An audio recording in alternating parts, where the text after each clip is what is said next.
Feature Friday. The freshest. What up, people? What's up? Welcome to Feature Friday Plus. Dude, I'm so excited. I think I just watched one of the best movies I've ever seen in my life. And Get real! It's really weird because there was obviously a lot of expectation from coming from us, and as well I think from everyone watching this review. Yeah. Because I think this is considered like a really good movie, anyways. So well, it's super highly regarded. yeah, so it's like I don't want it to be like I liked it because everyone obviously wanted us to like it. That's right. But this shit was top notch, dude. It was elite. Like, elite. It made you. It's definitely good enough to make a grown man cry. Like I don't cry at shit, and it didn't make me cry, but tears, like a tear. One single tear. Just a singular tear came down my cheekbone, and I cleaned so it. Cleaned it like that. I cleaned it like that. It was when he was given the fucking pen. When he was given the pen, It's when and you he could was see the distraught in that man's eyes. It's like you're not right all the time, for fuck's sake, you know. But this one time, he told me that I was given this by to give it to an extraordinary student, You're it. and then he hangs Go, it in his Rancho. fucking shirt. Oh my god.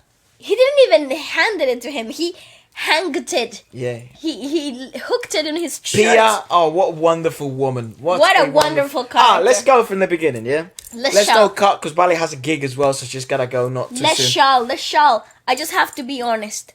This was for sure one of the greatest experience of cinematography. From the directing, to the choreographing, to the music itself, the integration of the scenes that were comedic, lighthearted, but they made you freaking cry. Brilliant. Let's go from the top. So here's from the beginning, right? I'll do an overall review to begin with. Okay. And then we'll get in depth. Yeah, but this is what this movie does really well. Yep. Which I think is actually, to a certain extent, and maybe I shouldn't even make comparisons, but I think the problem nowadays with a lot of movies is that they are rushed because they're in such a budget. And, things cost money, especially nowadays. CGI is a very big deal, and name power is a ginormous deal, and, these guys demand money. So you don't get a chance to acclimate because there's limitations in time and shooting time. Also, obviously, in this last couple of years, things have changed a lot in the in the cinema.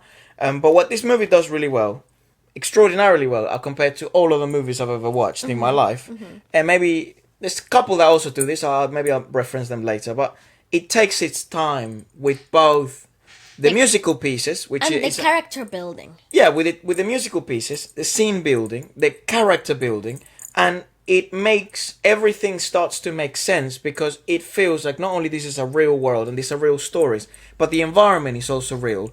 And I felt like I knew every character from knowing not only them, but knowing them their family, and knowing their family's family, and knowing what they believed in prior, generational knowledge. This is very difficult to do in a space of a movie. I understand, I don't know, I would love to be enlightened in this way, whether movies in Bollywood seem to also be longer than sort of regular movies that we're exposed to in the West. This was certainly a lengthy movie. I mean, it wasn't 3 hours and a half. It was closer to 3 hours, though. But it one of the surprising parts at the beginning of the movie, certainly that scene where they travel to find Rancho for the first time. Yeah, well, his name's not Rancho. But I guess we'll call him Rancho because everyone calls him fucking Rancho. It's Rancho. It's Rancho, right? But when they go to find Rancho, that first scene when you get that song. I'll let's see if we can find the score. Yeah, let's see if I can find the Because it's the song I can remember right now. We literally just watched it like a couple of hours ago, so this is just us. After we songs. All right. I think it's Sonu Nigam. Sonu Nigam, yeah. Sonu Nigam is the first song. What's the one that says "Won't let you die"? I won't let you die, my friend. When he jumps off the roof of the window. Because Subi Dubi, that's a great song, and it's Shreya and Sonu. That's a fucking fantastic song. I don't know, but obviously All It's Well. That's I guess. Oh, that's a great freaking All Is Well. All Is Well. I don't know. I can't. No, find the score. Give Me More Sunshine. That's the reprise. That also was a breaking. 5 key moments. It's not Subi Dubi. All is well. All is well. 3 Idiots. Musical. Oh score. yeah, the score. I'll type it. Yeah, and yeah. So from the beginning, I was already very different. I was sort of composed by Soundtracks, go down it. IMDb. IMDb. Yeah. 7 soundtracks. Yeah, it's only 7. All is well. Maybe it begins with Scooby-Dooby. All Is Well, right? With Sonu Nigam at the beginning. That scene where they're but they don't play the chorus, so you never know. But I don't think so. The song that they play in the road trip, that Yeah. opening song, it's not All Is Well. That's not it. Let's try to find it on YouTube. But yeah, that musically speaking was absolutely wonderful. 3 Idiots. No, what? So anyway, I mean, regardless of whether that's the song or not, what it did do really, really well is certainly Here, I found it here. Here it is. It's called Benti. Amir Khan is Rancho. It's Sean who sings the song in the car when they saw that introductory scene. Oh, it's This hilarious. one over here. It's hilarious how you get to see the beginning. They introduce these characters in their more uncharacteristic ways possible. That's right. You get Fran, who is Farhan, or I think they pronounce it Farhan. Farhan, right? You get Farhan, who's like maybe not he's not criminal, he's not like a bad guy, and all of a sudden he fucking commits like crimes, To get several off the- crimes. He lies. He's not a liar. He's actually a very, very Righteous man. righteous man, yeah, family man. And then you have Raju, who's like the opposite of being able to be embarrassed in public and come out with no trousers and do something impulsive. You know? That's right. And that's what he does. So you think like they're just not stupid. You think they're just fucking a mess. No, you think that they're impulsive people. A mess. Yeah. Right off the bat, and given the title of the movie, you think right from the beginning that this is going to be like a hangover movie. Yeah, You know, exactly, It's just chaotic and messy. And he absolutely changes tone so fast. I love. This is the movie that does the best timeline jumping. Oh, without a doubt. fantastic. It's not confusing. It's very well placed in the righteous moments. It gives you it when you want it. When you need it. Yeah. Not when you want it, but when you need it. When the story is developed enough, when you're familiar enough that you understand what's happening, like from each decision from the character right at the beginning. And I love that you start with the present day and travel course. back. Yeah. I love that because you could have started the story Most directors would have started that story in the past. in the past because It's that's so solid, the past. plus is chronologically easier to understand. Yeah, more right? continuous. It's continuous. But then, and I love that the third character that you're exposed to in right at the beginning is the silencer. What's his name? Chatur. I love that he is the third person because right off the bat you think, You think he was part of the gang? You think he's the protagonist. That's right. You think this is it. Yeah. This is the 3 characters that you're being introduced into. And then he takes him to the fucking rooftop, and he's like, "Oh, this guy's just a prick." Yeah, and you're like, This guy's oh. just the biggest prick I've ever seen in my life. Yeah, and everything makes sense because the minute that you get introduced to Rancho in the storyline, you're like, hold on a second, this guy is completely out of the ordinary. Yeah. Has this like astute vibe to it. He's really clever. He really understands social dynamic really quick. He reads the room before anyone else, and gets out of trouble in the most intelligent of manner. And then so great. And then you understand that it's not. I mean, it's not like to run the fucking story. I'm sure there's better reviews out there. This is just kind of like coming from growing up watching movies from South America, growing up watching telenovelas, right, and watching lots of South American pieces and pinnacle stuff like El Chavo, El Ocho, Chapulín, completely different type of cinematography. And they had movies actually, both of them. Then telenovelas, which is more like series, and then growing up, obviously watching Hollywood.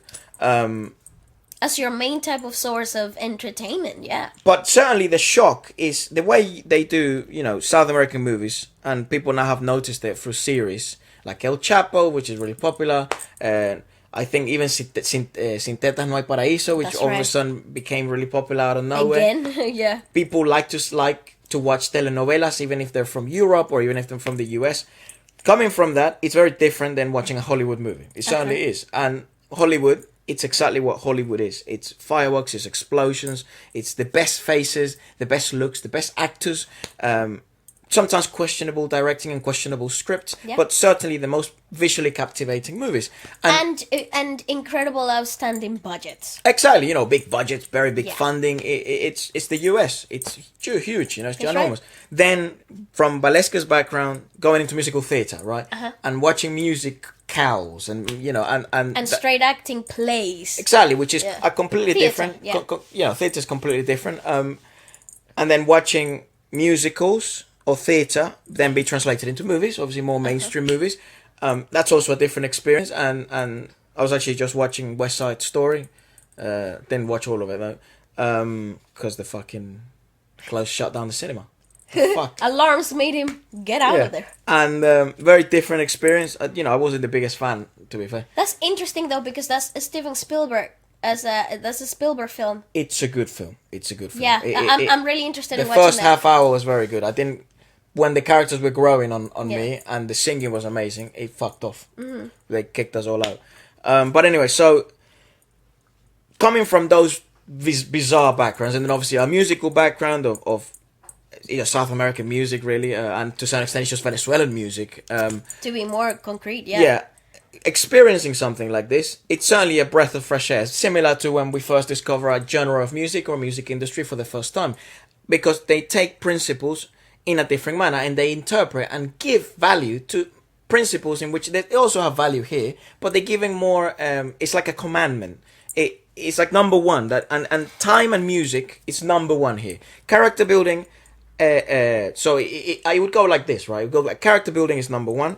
Music is number two, and then number three is backgrounds and scenery. It's ginormous. It's such a great part of the story building itself, and I love that the visual directing is so interlinked, so intertwined to the story and the inner turmoil of each character. Obviously, you're hearing it being narrated from Farhan's point of view. He's the narrator of the whole thing, right? Great actor. He's okay. We'll talk about the acting in a second, but you're hearing the story from his perspective in the present day, right? So you're seeing the whole development of the story from one person's perspective, but as you're seeing the story develop, everything becomes really personalized to the character that you're watching in the moment. So whenever Raju was going through his inner turmoil, you saw things from his perspective.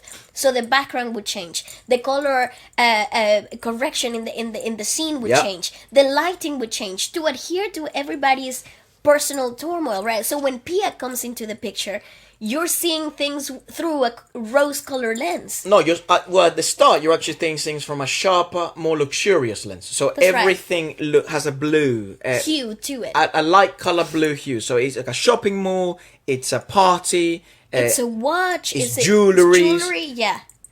And that represents a character in that moment. She evolves, right? She That's right. heavily evolves, and it's beautiful actually how the way she's dressed for the wedding at the end. Oh, how that fantastic. represents her warmth, and now she's ready for love. She's been destroyed, and now she's ready to love. And she's the right matured, man. and Exactly. she's matured. She's a woman now, and you see that change. I mean, 10 years have gone by.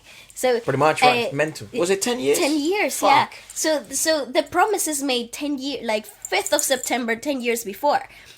So the reunion, it's a whole decade later. Wasn't it 5 years? Because they graduated, and then he disappeared for like 5 years. No, but it was the Chatur who says, "Oh, you'll remember this. I'll meet you 10 years from later. now. Yeah, true. Remember this date." So it's 10 years. It's 10 years. It's a whole decade that has passed, and I don't think they had made contact up until that point. No, but it must have been like 7-ish years because they made the promise on the first year.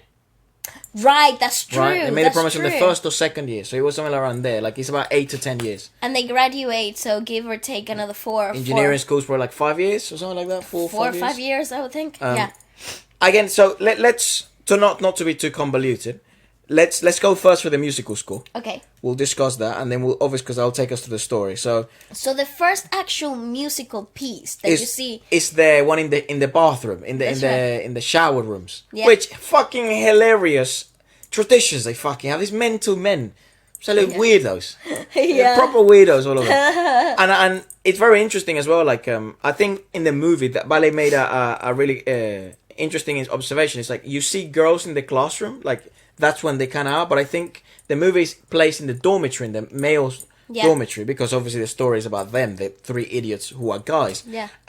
But in the movie, the girls are just, you barely see them like interacting or anything. That's right. They just kind of there in the classroom and that's it. And I think it's because of the career itself. It is very male driven. Well, we know this through psychology. It's pretty well known. The literature's pretty known. Men tend to be more interested in things. Yeah, inventions. Because that was a huge part of the movie, things, right? Making things. Making something.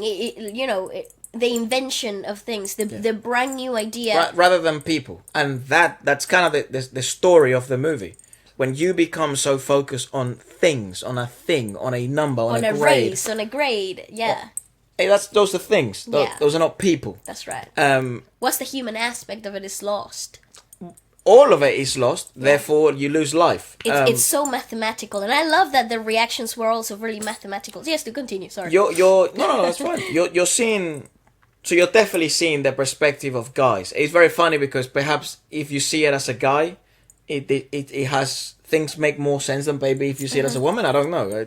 I didn't feel like it neglected if I would have been a girl, like the experience. But I certainly did see, like, there's things that that, like for example, like being in a room with full of guys, or in in the showers and stuff like. It's a very bizarre dynamic, the one that everyone has. Like when they're in toilet, and they're in the toilet, and they're speaking as they're in the toilet. Yeah, it's like that's very difficult to explain. That's right. You kind of just live that as a guy. And they depicted that very well, because for guys, that's fucking disgusting. It still is disgusting naturally, right? Yeah. Like it's just weird, but it doesn't really fucking matter. And that lens that they put bits that are dirty, like the walls sometimes are not clean and very real, raw. So they have this lens of reality in this super exaggerated version of the world when they do these pieces like All It's Well. The water, everything is maximized. Everything is wet. Everything is every movement has exaggerated and is a reaction, a natural reaction. That's right. I love the fact that there's a huge focus throughout the whole film in the usage of water. I wonder why. Maybe it rains a lot in India. I think perhaps this was filmed in the monsoon, so like a lot of it. But I think it's more of like a visually really satisfying thing to do. I think also, what could water represent? Just cinematography speaking, water usually represents life. Represents growth. Growth, yeah. Represents life. Change. It represents change, That's right? right, and the whole movie is about change, the ripple effect. Represents. That today it could be the future. Yeah, it also represents a constant. Right. That regardless of whatever happened, what will be, it will rain. Yes. Right. And it's how you'll deal with the rain that will set you apart. That's right. Rather than a grade or some knowledge that you learn from a book. What I like about that specific piece is that the choreography, the concept of the song, it's really cheery, it's really uplifting. It's the carefree moment of the movie, but then it gets all suddenly, right towards the end, it gets so real, it gets so dark, and the toothpaste bit, right? No. That's when after. they're flying the drone, right at the end. Yeah, that's when they're flying the drone. Right? Oh, that's right. Right. It gets so real, so quick. The tables turn, that's right. And the hue, the liveliness of the colors, the cheeriness of the commotion. You saw the bright colors in the buckets and everything when they're like. Everything was so alive, and then suddenly, sepia colors come in the picture.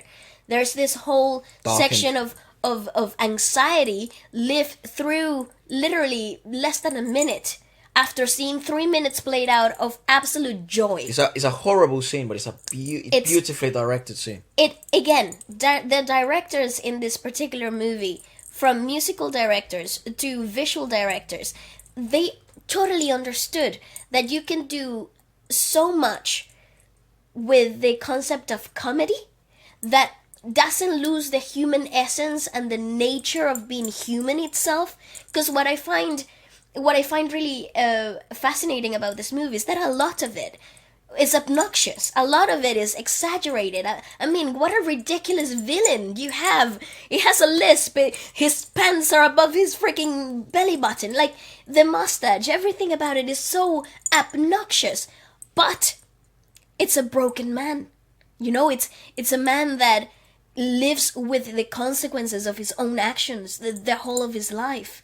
And you only get to see it right at the end when he hands down the pen. Well, That you actually see the broken human. well, I guess the character arc of Virus Yeah. is the fact that he had carried all that burden all throughout his life, and he had never had a chance to look inward and realize the mistakes he had made. That's right. That's why he never let himself think. He always maintained himself, Busy, working. well, as efficient as possible. Yeah. His argument would be that it's due to competitiveness, but it's actually it's the only way in which the killer can keep killing if you don't stop to think about it. Yeah, it's the switching off of the emotions. He yeah. closed his heart to it That's through His work. competitiveness and work, and that's kind of what that idea represents of him when he sleeps, even at the moment where he should rest the most.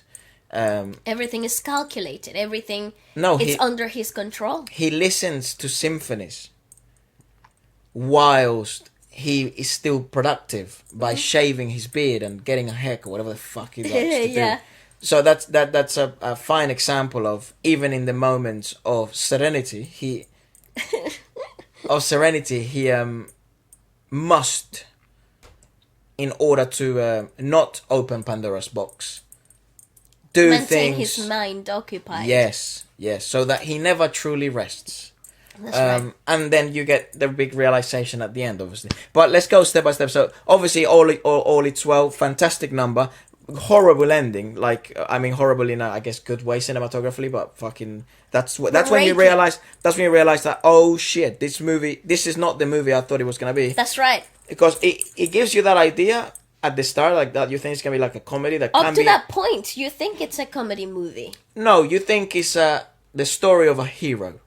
That's right. The story of Rancho. That's the hero of the story. And I actually thought we weren't gonna get a happy ending. I was so happy. Yeah, me too. I was gonna argue, gonna fucking kill him. They're Yeah. just gonna kill him. He's just gonna die. And I'm gonna fucking be pissed. Yeah. And I'm gonna be so pissed sitting here reviewing this shit. I know. So do I. And I think it was halfway through it when he starts to fall in love with Pia that I was like, yeah, he's definitely dead. He's gonna get run over or something. Yeah, no. They're gonna get to present day, and he's gonna be dead. Like they're gonna get to a cemetery. I thought that was the resolution of it. I thought it was gonna be him making an awful realization that, because he's an idealist. This is the story of an idealist, someone whose moral values always were put before his own good. So That's he right. was a selfless. The idea of Rancho is the best version of what a person human. can be. Yeah. That's similar to this Archetypal stories. archetypal stories Yeah. all throughout. Superman is one of them. Captain America. Yeah. The righteous right man. You get all these type of characters are like that. John Lennon, an idealist. John what? John Lennon. John Lennon. Yeah. From the Beatles, bro. Yeah. He was an idealist. Yeah. He was. a righteous man. He was. Through his music, he was. Yeah, that's what I mean. Yeah. But not an inventor, I guess, in that sense. He wasn't an engineer. No, I was no, like, what but- the fuck? But neither was Superman nor Captain America, but they're idealists. They're not real, though. Yeah, okay. Yeah. Fair enough. The idea Just of saying. Rancho is that he's the best version of a man can be Uh-huh. if a man was just a normal man. That's right. Because that's the thing about him. The only thing he found that was different about him is that he found that the key to success wasn't actually trying to please and go through the system and be successful in a specific system, but to actually find the thing that not only you loved, but you were really good at, and that you loved doing the most. That's right. So it's a complex idea because it's very difficult to find what you truly love, and it's very difficult for that to be the thing that you're really, really good at. Yeah, I totally agree. So if you start really early though, and you fall in love with that idea, and you expand in that skill all throughout your lifetime, it's inevitable. That's the thing. That time. That's the only thing that I guess time does guarantee, that it will pass. So you can't take advantage of that. That can actually be very advantageous. Also, a great point in the movie itself is that you feel time passing. You understand the concept of time really well, and you understand that you're in the chase in present time. You understand that you're in the past. Everything has a turmoil, everything has a consequence, everything's very real, and you're falling in love with stories of individuals. You're not just going through the motions as an spectator in the movie. You're really invested in the stories, and I think it's all really well portrayed in the fact that there are certain moments, especially when you get introduced into the backgrounds of each character. I love that they kept Rancho's family past really a mystery. He was always a mystery. He was just the righteous superhero, right? But when you get introduced to the past, to the heritage of Raju and Farhan, you really get to see, you really understand their hardships. Like, it gets real really fast. You understand what that character might behave in a specific manner. No, you understand why they act the way they do. Exactly. You get to feel the same things that you would be feeling if you met these people like in a real person, like a real person, like that. That's why you become friends. So I felt like I became friends with them, even though I don't know them, and they don't know who I am. Obviously, it's like, it's not. You know what's interesting? It's like, it's not the fly on the wall perspective. No, it's as if somebody was telling you the story. Exactly. Yeah. Exactly. And I think that's why the narrating aspect of it is so important. Yeah. The fact that is Farhan telling the story makes you feel like then it's a friend confiding in you. Yeah. Right? So right. let me tell you the story of when I was in uni. And I think that's such a beautiful human essence. And in the way it's narrated, and obviously the way the story unfolds, it lets you know that this is and it rewards the viewer, because it's a story worth telling, and it's a story worth listening to. That's right. And it rewards the viewer, and this is what I mean by it brings you back in time when you want it. Yeah. In the sense that when you go back to the chase, like for example, you're in that position where they go to they finally get to that mountain place. Yeah. And they realize, holy shit, this is not Rancho. Yeah. Immediately when you make such a realization, you didn't need to go back in time, because I have more questions now. But they take you back straight away. That's right. After the funny joke of the biscuits and all that stuff. And you're like, holy fuck, he's a teacher? Is he a teacher? That's when I realized that in that moment the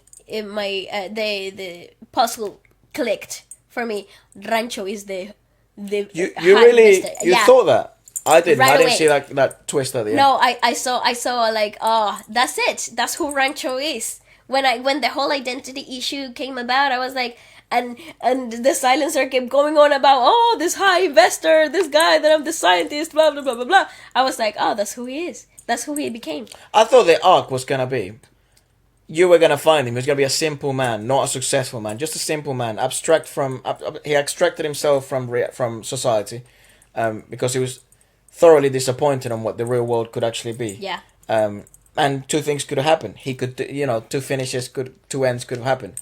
He could strive to change that. Yeah. And it's very well done, because you create change not by trying to change the current system, but you raise children. Mm-hmm. You teach kids, because they will be the future, right. and time will only pass. That's the right way to do it. And this is a school where the kids live there. It's in the village. They live there basically, and they play and they learn there. So it's as if he was raising these kids as his own. That's right. So it's a brand new generation of it's free-minded, idealist people. Yeah, the school isn't gonna teach you how to be a good person. It's gonna teach you how to get good grades, and that's the arc. That's the whole argument of the silencer. That's right. And that's why he's called the silencer, because his job is to silence the crowd and prove that the system works. That's right. Right, and he did it. Like, the system worked in the manner that it did for him. It did. But then I thought the character was gonna be this. He was gonna. Because that's why he kept mentioning this scientist. Yeah. And he was going to make the ultimate sacrifice. He was going to make the character arc and be, okay, let's go back because it was like 250 kilometers away. Yeah. Let's go back, find Pia, and then we'll find Rancho. And this deal can wait. Yeah. Maybe he'll notice. That's The what I human thought. essence, Exactly. yeah. But maybe that could have been too cheesy. You know what I mean? Maybe I think that the ending is fantastic though, because it gave you what you wanted. Yeah. It gave you a happy ending, but at the same time, provided a nice twist. But it also captured the whole idea that he was a simple man at the end of the day. Yeah. The success followed because he just believed in his ideals, and therefore he was successful. So- but obviously, it's a movie, not real life. But it's a No, but brilliant concept. But again, a story worth telling, because that it's also a possible story, crazy story, but certainly a possible story, a plausible story. That's what it There's is. so many crazy moments in the movie, though, like the childbirth moment. Wow, Wild, yeah. wild. I mean, but I was invested. I mean, it's not obviously. Is it a perfect movie? Maybe it isn't, but I think it's definitely one of the best movies I've ever seen in my life. Yeah. There are moments. I mean, the baby, like the doll. That's like a questionable. He said it's 2009, but that was like a questionable use of a prop. Yeah. However, then at the end, when you think the baby has unfortunately passed away, it's like, because Gosh. that's what I said. I was like, what the fuck? That looks like that baby doesn't move. It's not moving. It's a doll. And then they obviously play allure to that. So I was like, well played to the director. Fucking well done. Yeah. You know, maybe other decisions they made sometimes is like. Yeah, I mean, there are some obnoxious moments, right? Yeah, but I think it's the nature of the movie. No, I think that's how Like- lads are when they're in uni. Fair enough. Because you're seeing it from that perspective. That's completely correct. I didn't actually keep that in mind. Like, for example, When lads are around lads, it's obnoxious. Shit doesn't really make sense. That's right. You know? And you're this maximal version of you're trying to fucking...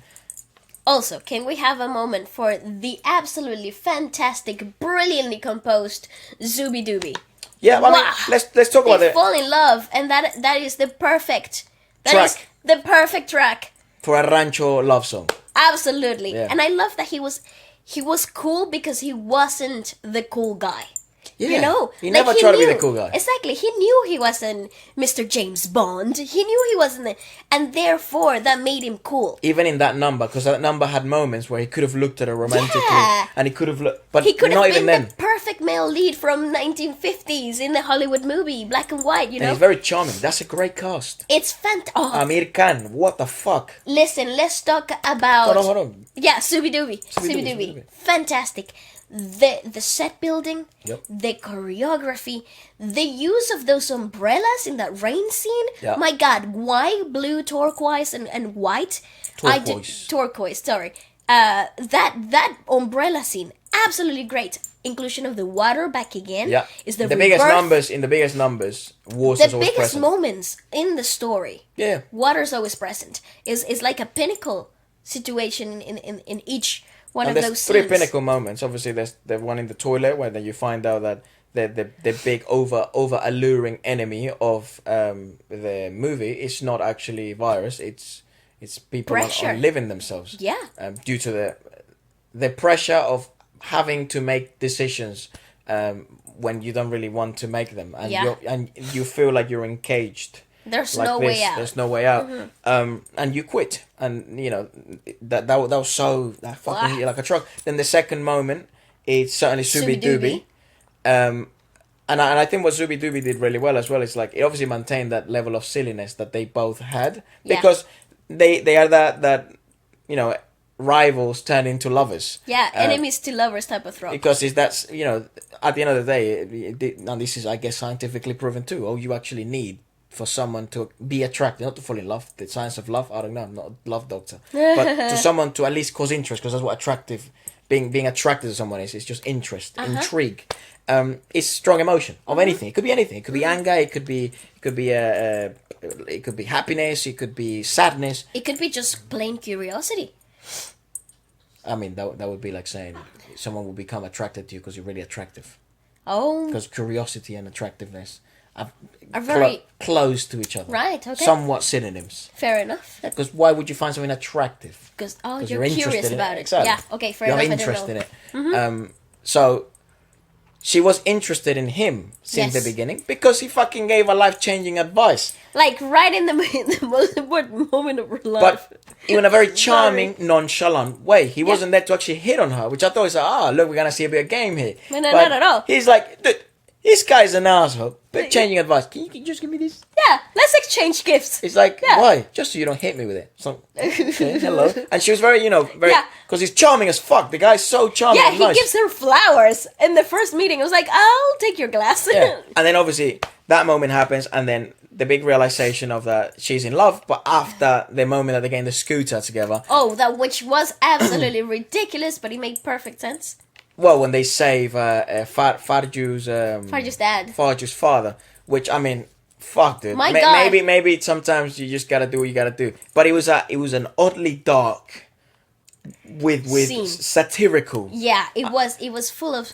Yeah, it was. And then you notice it's like, oh my god, this fucking movie could turn any So way dark. where it wants. Yeah. This could be so dark. This could have such an unsatisfying ending. We actually don't see his father recover ever. No, not ever.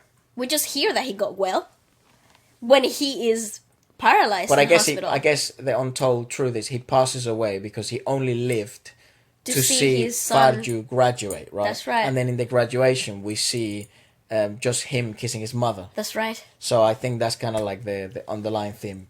He can restfully peace now because he can peacefully rest now. Yeah. Because he obviously wasn't resting. So yeah, the relation between Pia and Rancho, fantastic. It's a really really well written love story. Also, it's so platonic. It's so like they No, share. I never saw it amicable. No, but this is the Or thing. platonic. Like well, you never saw them actually get intimate at any point whatsoever. The moment where he Declares his love. confesses his love to her, he actually confesses it to his sister. Yeah. And it's all very comedic. It turns into and she gleefully accepts it. But it's all very like, is this? You understand? It's clear that they're both interested in each other, and there's an electric interaction there. But you never really see them get intimate right up until the end. So it can't be platonic then. But it seemed like it felt platonic. Really? Yeah, at least for me. From the beginning, I was like, This is the couple. that's the couple of the movie. Yeah. They're gonna end up fucking. Throughout the whole thing. The thing is, I understood from the start. That their interaction was really intense. No. The type of man that Rancho was going to be. He's a righteous man. So he's not just gonna sleep with any woman, and he's not just gonna kiss at any moment. He's not just gonna get intimate Because at any he moment. is not an irrational type of man. He's not a compulsive man either. No, he's going to fall in love. And That's if he wants right. to fall in love, he's gonna kiss her in the right moment. He's gonna wait for that perfect moment. That's right, He's that's gonna right. marry her. Yeah. And that that's obviously the theme as well. It's marriage and love, right? But it's mainly his love It's with marriage. a life compromise. It's family. That's right. That's the overall seeing arc of this. So it never felt platonic. It just felt like they're gonna end up getting married, and maybe they may not even tell us that they got intimate at any point. That's but right. they're gonna probably end up together at the end. Even though I thought he was gonna be dead at the end. I actually thought, listen, we're gonna get to a cemetery. Then it goes. What's the movie where it says "I won't let you die"? Where it's yeah. Farju when he jumps off the roof. And that move that obviously Give Me Sunshine, I think. I think it might be. Because it's a reprise. It's a Fuck reprise of when Lobo sings it in the balcony, right before the drone scene. Yeah. So I think it's a reprise, of that song. It builds into that. So Right, Give Me right. Sunshine. I think what a moment. Gosh, It's funny, isn't it, that you knew he was fine because in the present time, that's right. he's alive and fine you- and walking. But Gosh. when he jumps off, you think, That's it. "Oh my god, he's fucking gone and done it." Yeah, he's done it. And you know what's crazy? That you see it happening and you don't think he's gonna do it That's right. because you know in present time he's he's alive. So, and this is sometimes the issues with time jumps. Because you know the present, you know the outcome, you see the overseen result of things. Because in the present they're fine. It may not pack a punch if you look at the past of all their hardships, but this is the best scene of someone attempting to I can't say the word, YouTube stuff, attempting to do what he did. The unthinkable, really. Yeah, and you knowing that they're gonna come out fine, like without any damage or nothing, and it feeling like you just lost your best friend. It was the worst feeling. Like when the camera changed and he was looking Black and white. No, because those flashbacks were so intense, so intense. They really made you feel like, this is a decision. I personally thought he was gonna choose himself. Yeah, I thought he was gonna betray Rancho. I thought he was gonna choose himself, and probably hate himself for the rest of his existence. Oh no, I thought that's why he was so nervous to get to meet Rancho again. I think so. Oh right, I didn't see it that way, but yeah. that would have made sense.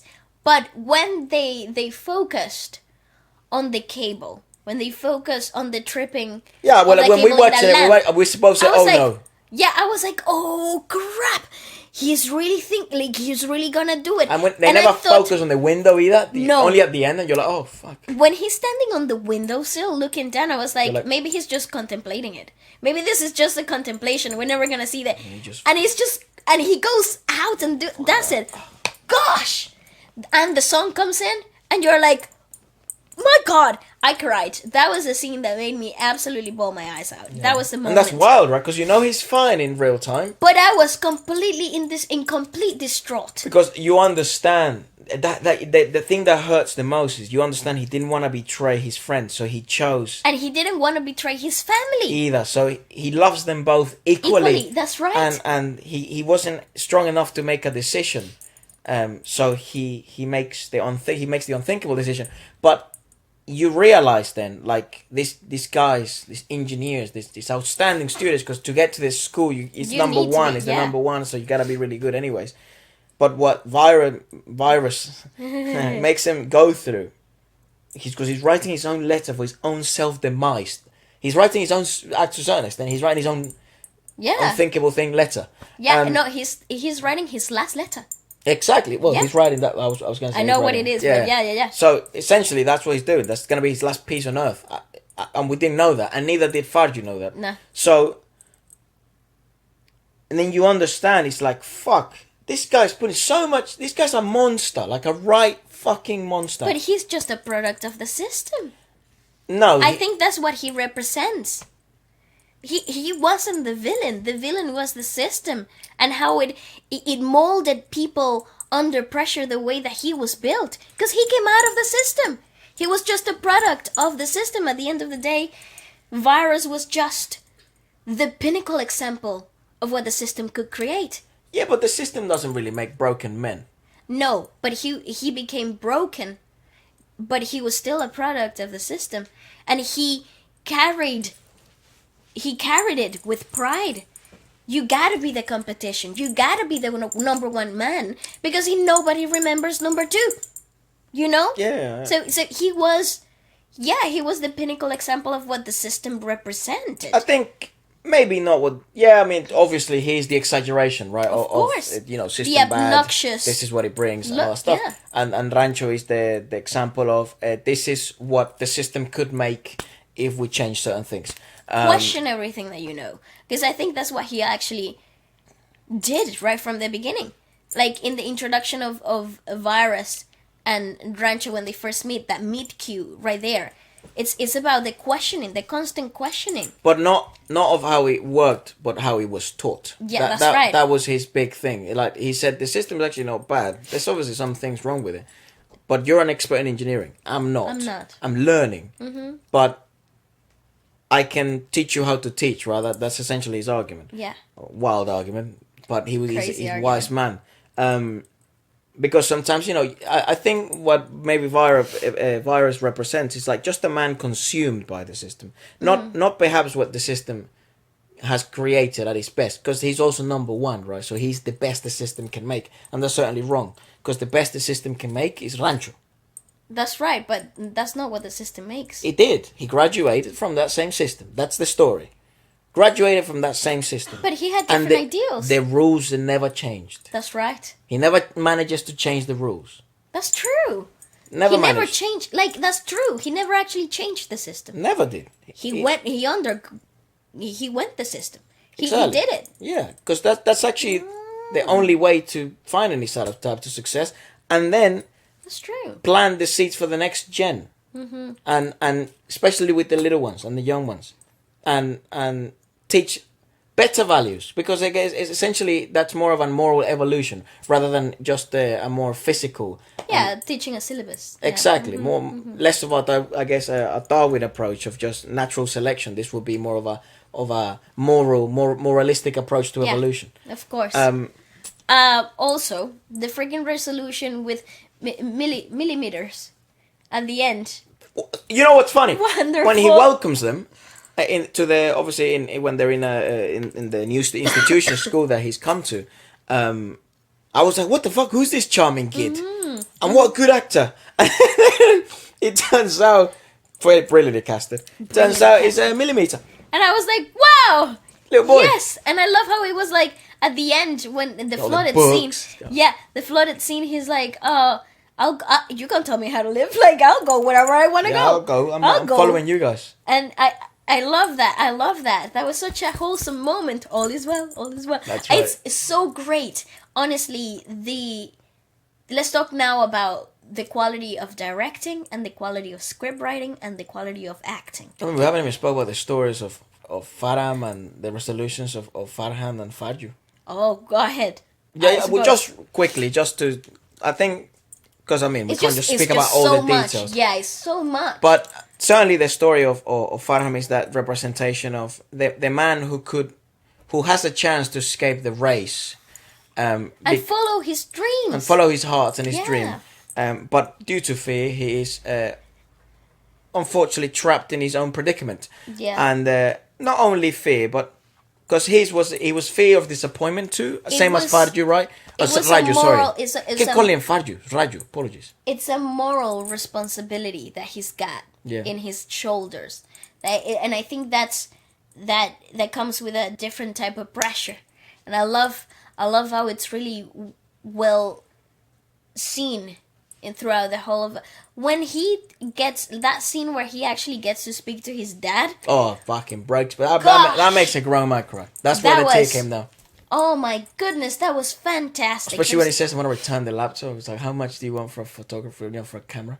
Oh, gosh, I was like, yeah, follow your dreams, son. And he kisses him on the forehead, and you're like, that is the most human thing. But also it's because it's a calculated risk. Like, it wasn't a crazy thing. It's not like he's just gonna all of a sudden, it's like that, I want to be a model, and then it's I like... want to dance. Yeah, but it's like, you're shit at that. Yeah. And also, you've know never no tried one. it. Yeah, exactly. But it's like, here, no, bro. It's like, I already sent the letter. I want to work with him. I'm going to earn some money. And maybe I won't have the nicest car. Maybe I'll be happy there. It's like, that's what you want your son to say anyways. Exactly. You know what I mean? And the thing is that the first time you meet his parents, you know that they believed in his photography. They had it displayed on their living room. Oh, it was his room. Oh, in his room. His room. Right. So they already. Well, they saw it. Yeah, for sure. It was there out in display. So you already saw the fact that they believed in it. Yeah, that's right. But they just like. I think that this is a really important aspect as well that is worth highlighting. In third world countries, coming from Venezuela, having artistic careers or careers that aren't seen as the breadwinner careers are usually often disencouraged to take. Yeah, of course. Because they bring hardships. They bring a lot of struggle to the person, speaking, right? You will end up broke. That's right. It's very difficult to make a living out of music, photography, the arts I guess in third world countries in general, yeah. It's just terribly difficult, and I think the focus and the reason why in this movie is there's such an inclination. Like, if you're a woman, you gotta be a doctor, and if you're a guy, you have to be an engineer. Get a job in America with a big firm. You have there are certain things that come, the moral responsibilities that come with that. Because in third world countries, those are the only escape routes. Those are the only viable ways of making a good living, right? No, not the viable. The problem is they're the only assured ways, guaranteed ways, at which at one point in your life you will make money. That's It's right. guaranteed. It may take you 10 years. It may take you 7 years because you have to go to medicine school and you have to do all this shit. You have to do hours and stuff. In engineering, it will take you 5 years and you have to do maybe apprenticeships, or maybe you have to go to work in firms that low up and then go up, Yeah. low down and then go up. It will take you 7, 8 years, but it's guaranteed. Then you'll have a nice living after that. Yeah, and that you could take a loan and that you could probably afford Buy a a mortgage. house, yeah. And if the bank was to look at us, what do you do for a living? They will most likely. It's like, this guy's not, Crazy. some guy just selling pictures.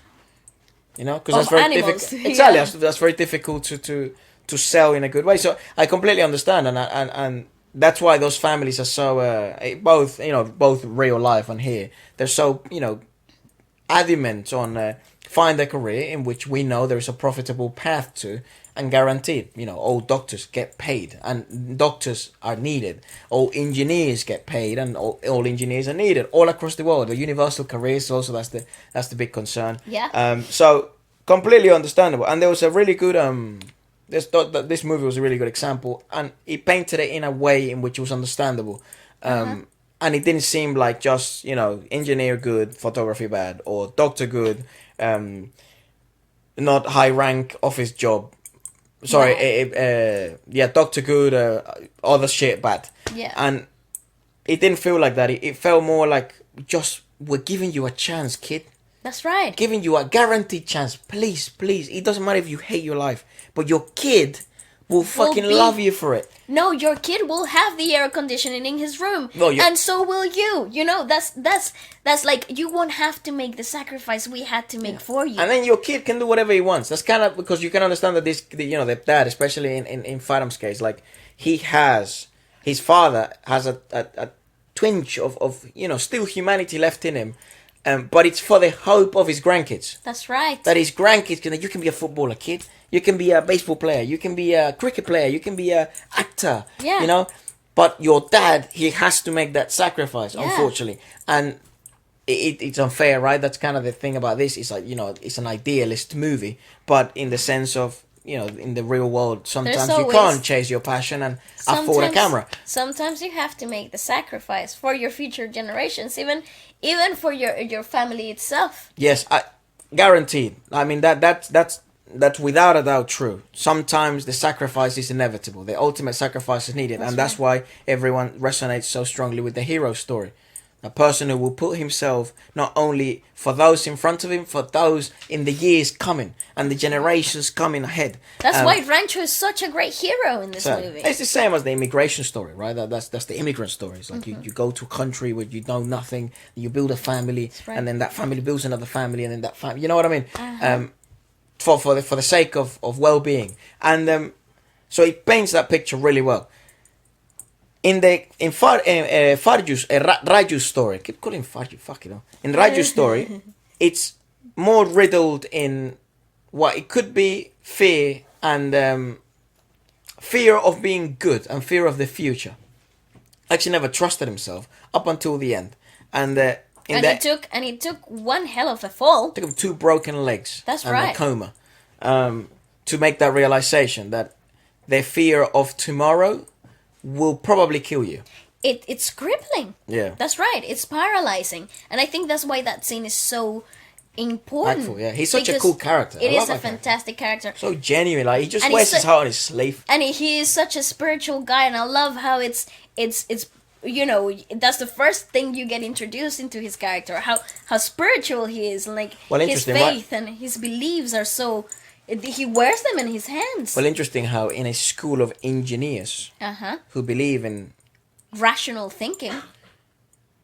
I mean, you could argue anyone does, but there are the extreme case of invention and believing that anything can be created as long as it follows specific laws.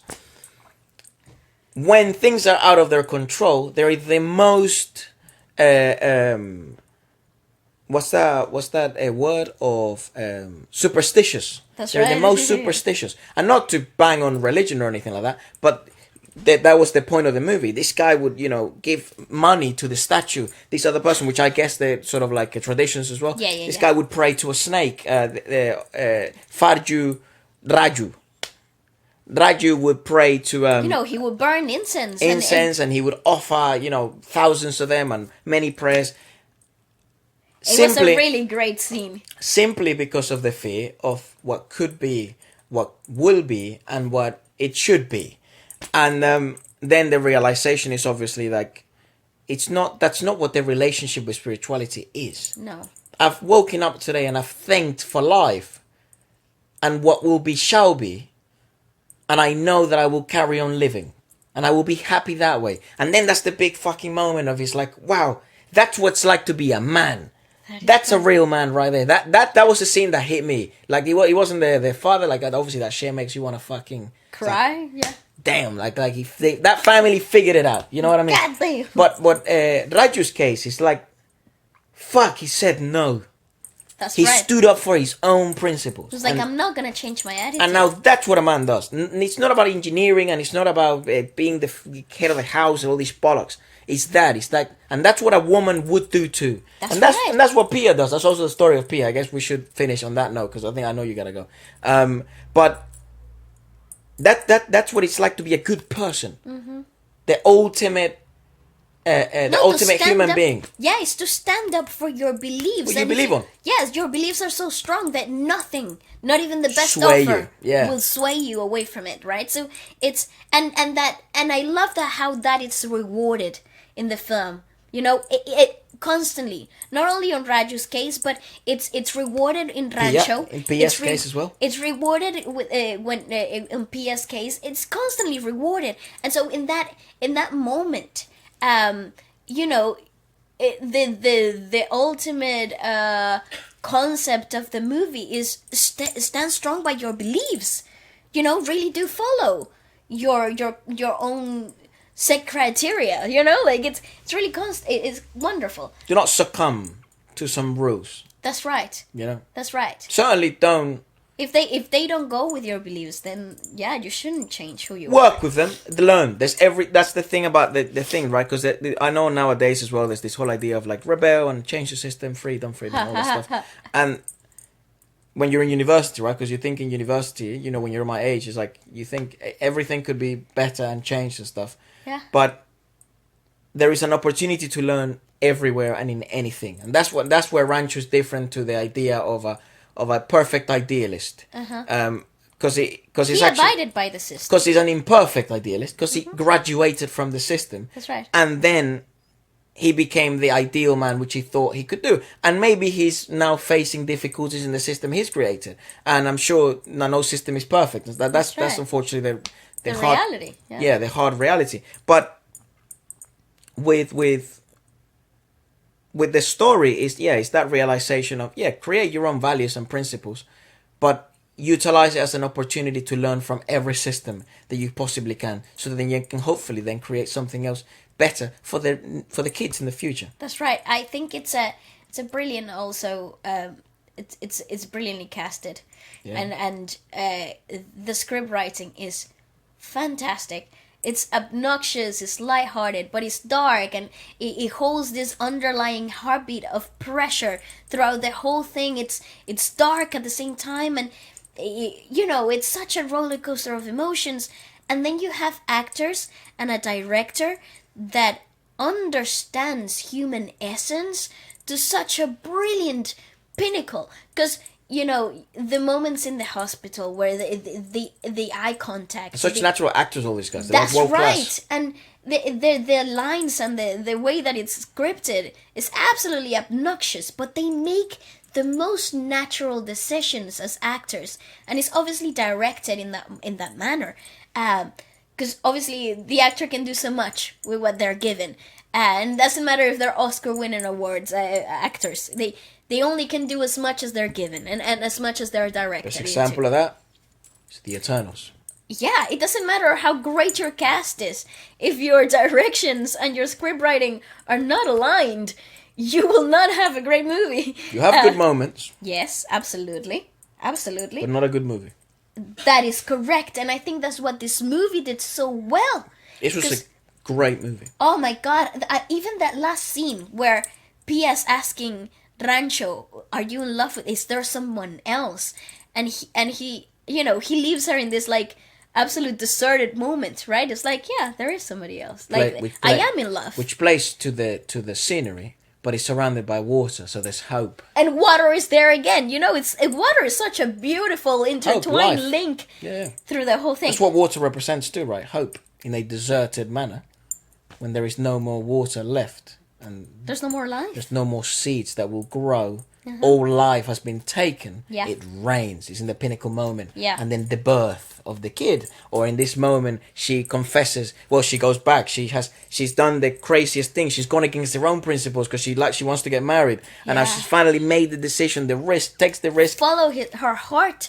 And this is not a calculated risk. This is fucking crazy. They don't even know where he is. They're just guessing. They don't even know if he's alive. Yeah, they don't even know his real name. At this point, they don't even know his identity, his real name. You just know his face, and I mean, him as a person. And then she asks him if there's someone else, that you can tell her fear. You can tell that's the only thing she cares. She doesn't care that he left. She doesn't care that. And I love how that decision in her eyes was so natural. She looks out to nothingness in the horizon, and you totally see the despair in her eyes. She knows that perhaps there's a possibility. That's a very real possibility. He's falling in love with someone else. And she's not there. She's not the one. It's also really interesting. It's great choices. Inclusion of the plane when they're flying the plane with the kids. Yes. Because usually children are utilized to signify two things, right? The beginning of a new beginning, right? Or joy and happiness. That's right. So it was utilized perfectly in that manner for both. Yes. It's the beginning of something new. For Rancho and Pia.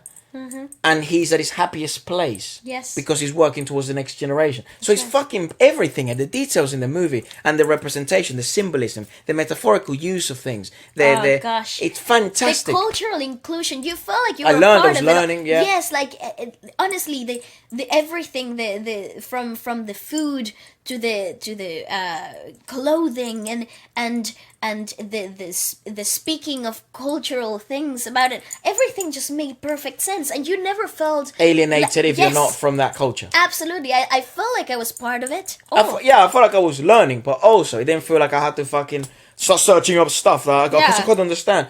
They made a really good job of explaining things. The attire, they made a really good job of explaining. Obviously, there's some jokes. Like the only joke I didn't get is because I think it's just the pronunciation, like how the snacks. She said when she's drunk, why do snacks have such aggressive names? This sounds like a missile and stuff like that. And they sound really phonetically aggressive. Yeah. But maybe it's like in Espanol, in Spanish, certain words, chupeta, chupa. It's like chupeta has been hit. Yeah. Because it makes the chup, it makes that, you know what I mean? So the plosives. Exactly. So it's that was the only joke in the whole film that it didn't land. But you could understand because she's also fucked in the head. She's drunk. And the thing is, even though I didn't understand that in the moment, when you go back to the wedding scene, and she is eating his favorite snack. Oh no! Like, that obviously hit. But I mean the names of the. Yeah. But I just felt so integrated to everything. You could tell that she's still holding on. That's right, and I think every detail. I think the attention to detail in this movie was just fantastic. I must say also, guys, thanks for that recommendation. Oh my gosh. I was very apprehensive, I have to say. Me too. Because seeing not the trailer, but actually we did see the trailer. Yeah, we watched the trailer. Saw the trailer, and then we saw some of the pictures, and I was like, it might be like the three douche goofballs thing. Yeah. I thought it was going to be like that thing, and I was like, I don't want to watch a comedy. No, to me it was like, I just don't know if I'm in the right mood right now to like watch a 3-hour comedy film. But it was exactly what we actually wanted. Like, he was perfect. It was beyond my expectations. Yeah, you guys he are just fucking went beyond my class. expectations. I mean, that's why we did it. We trust you. I mean, definitely. Even if it was a comedy movie, we were still gonna watch it. No, we were still gonna watch it, but maybe the review wouldn't have been as enjoyable, and that's likely. I mean, this is the thing that I think some people maybe don't get about the podcast. It's truly the fucking first time, and we don't really, especially for the podcast, we don't really check the videos that much. And sometimes I have a go at Bali because it could be absolute garbage. Yeah. And we take a risk. And if we're gonna showcase something that a few people are gonna watch, at this moment it's very bizarre what's happening. But a few people are gonna watch. Like, why would it be bad? Why would we choose something that's bad? That's right. Why cannot we choose something the that was greatest good expression of the style of art? And that's why we don't really choose videos that are garbage. Or we try not to, align ourselves in that manner. And the way we know, and you guys are actually great at tailoring your suggestions. They're really really well thought through. Even in the moments where we doubt ourselves in the quality of the content. The way we know is not shit. It's because you guys would let us know. That's right. That's literally it. You guys are so open and honest about it. And it's happened. This has happened with, it's really awesome that I really see, because I can kind of memorize some usernames and stuff, and I see them in every podcast. Like some, I hope it's the same for this Bollywood one. I know a lot of people from all over the world have been texting me. Like, I'm really excited for on Friday. When we did that, I was really excited for that. And that was I'm really an absolute fantastic experience. Some of you have actually watched the movie for the first time because of we announced that we were going to do this. So it's awesome. I look forward to reading the comments and stuff like that. But I must say, from the bottom of my heart, truly thank you. It means the world. Yeah. They greet each other like that. That's something I love. They bow. They bow. He didn't bow. He just went like this. Yeah, sometimes they do this. Really? It's like they touch their third eye or something. Oh. It's really cool. And that's what the stone represents, the third eye. Or the mark. Sometimes they what is it? Dye it. Yeah. Into their skin. It doesn't. You could put many rocks. That's what someone said to me. Like, the specific colors, just sometimes mean different things, but it's mainly also to showcase wealth as well. Yeah. But yeah, it's certainly the connection to the third eye. Yeah, so I love how spirituality is so intertwined to their culture. It's absolutely just read it. I just think it's brilliant. It's just beautiful how aligned their culture is to the spirituality aspect of things. It's fantastic. Overall, this is one of the best movies I've ever seen in my life. Yeah, I think so too. Genuinely, it's one of the best movies I've ever seen in my life. I think so human. It was so human. Other movies that I think cinematically are to this standard, obviously different type of cinematography. Genre, yeah. I think Dune is up there in terms of cinematography, where details are so intertwined, interlinked. I think actually the only problem Dune had, which this movie doesn't, and I'm talking, Dune is arguably the best movie of this year. Absolutely. And probably the best movie in the last 5 years. Yeah. At least in my eyes. The only problem it had, it doesn't character build as much. I think the plot is complicated enough. Yeah, well, I mean, when you have books and when you have so many other people doing work with it, it's very difficult. But it's very hard, and this is the problem sometimes that some of these new movies are having. They introduced 6 characters. That I got to know so well. I got to know the silencer so well, his motivations, what makes him click, the type of decisions he would make. He's predictable, right? And that's his downfall. The fucking speech is hilarious. Oh, that was brilliant. I got to know the second villain, the main antagonist. Even though he's not really an antagonist, he is just an absurd representation of systematic error. Yeah, basically. Virus. He is literally a mathematical equation gone wrong. He is a broken man. That's right. what he represents. He lost a son and he's got 2 daughters that love him, but they understand he's a broken man, and that's why they haven't left him, and they stayed with him. They truly love their father. The family values throughout the whole movie, they're absolutely gorgeous. Awesome. What the fuck? Yeah. That's brilliant. When was the last time you saw a movie where family values carried the whole plot? And they weren't perfect families. No. None of them were, because no family is perfect. Some of them were a nuclear family, others weren't. Others were broken families that tragedy has hit them. And Rancho is like as broken as it gets when it comes to family. He didn't have one. Exactly. He was a tool of somebody else's family. Yeah, well, he was not a tool. He was an orphan, and then they took him in. Yeah, no, but I'm saying he became a solution for a problem. Oh, he was working. You could make the same argument for anyone that works, and you're just a tool. Well, yeah, it just kind of felt a bit. But he didn't, because his adopted father gave him a chance. That's right. And that's kind of what Viral also represented. It's like, it's hard, but he's giving these men a chance and he's hardening them. The problem is, when do you know when to stop? You cold-hearted fuck. Yeah. You know? Yeah. And that's what Pia represents, and that's what Mona represents, his sister. But, yeah, so I got to know 6 characters. I got to know, obviously, the silencer. I got to know Viral. I got to know, obviously, Rancho really, really, really well. I knew all his motivations. That's the hero of the story. That's right. I got to know Raju really, really well. And his family, and and the strut that he goes Even through. you know what's funny? I think I know his sister, and she's not even in the fucking movie more than 10 seconds. That's true. But I think I know her. Like, she's a woman that's not desperate, but she is worried that she won't be wanted. She's a girl that is worried of the future, just like her brother. She is a girl that's worried for life. She doesn't know what life has in store for her because she's been incarcerated in poverty. That's right. I got to know her. That's right. And she doesn't even have, I think the only line she has is, "Do you want more cottage cheese?" I think that you're correct. And that's just brilliant. That's not acting. That's just brilliant directing. It is. It's just brilliant directing. Script it really is fucking clean. Well, I actually believe a lot of those moments could have even wouldn't have even been written in the script, but done directly in the moment. Yeah, direction wise in the moment. I got to know Pia, like her motivations and her personality, the way she looks at the world. I got to know, obviously, Faram is one of my favorite characters. I'm so happy they chose him to be there. That voice is brilliant. Oh, fantastic. He's got a brilliant voice to narrate. Yeah. So it's overall, it's just fantastic. Oh, I just think, just to close it off, the concept of the movie is fantastic. The execution of the movie is even better. The ideals and the fuel behind this movie, just so candid. And also, just a good message. It's so charming. It's not a motivating story without the part where everything goes into darkness. I think every time it got dark, there was something new, something fresh that came out of that brokenness. And I think that's something that you don't get exposed to. And you got 3 pinnacle moments where you saw that. You saw the rebirth.